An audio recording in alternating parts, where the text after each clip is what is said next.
Okay. Start date.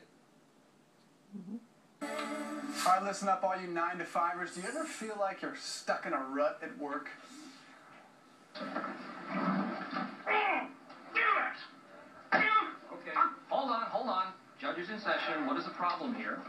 You put my stuff in Jell-O again. That's right. Love that one. Our next guest says he was a serial quitter until he learned how to turn his day job into a dream job. Joining us now is best-selling author Jon ACUFF, and he has a new book out called Quitter. Nice to see you this morning, Jon. Thanks for having me, guys. So what inspired you to write this book about quitting?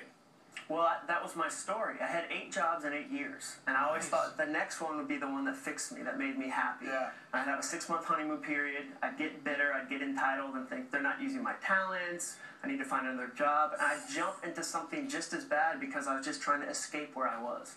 So now you have some tips how folks can keep their day job but actually pursue their dream job. And the first one is, don't necessarily quit that day job. You can actually do it while on the job, or do you have to find time away from work? Well, you have to find time away from it. I mean, a big part of it is, one of the principles is be selfish at 5 a.m.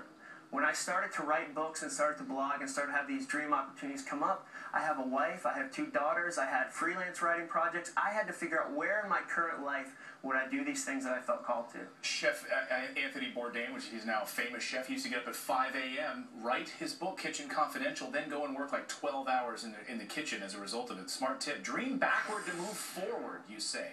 What does that mean? Well, a big thing that causes us not to dream is that when we think about dreaming, we ask big discovery questions like, what do I want to do with my life? And every option is on the table, and we get overwhelmed. We don't know where to start.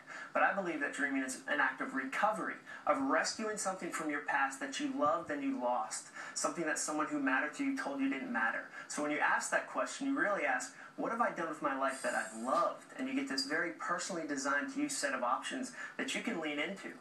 All right, tip number 4 is be a good employee. My question to you is there a danger in always dreaming of your dream job and never being satisfied with the current job, with the reality that you are faced with? Certainly. I don't believe there's anything such as a perfect job. I think there are dream jobs. But the point there is that you can't be a bad employee and then a good dreamer. You can't be lazy 40 hours a week and train yourself to be lazy and then think you'll magically flip a hustle switch and work on your dream on the weekend. One of the final tips we wanted to share with our audience this morning is you can do big things with very little.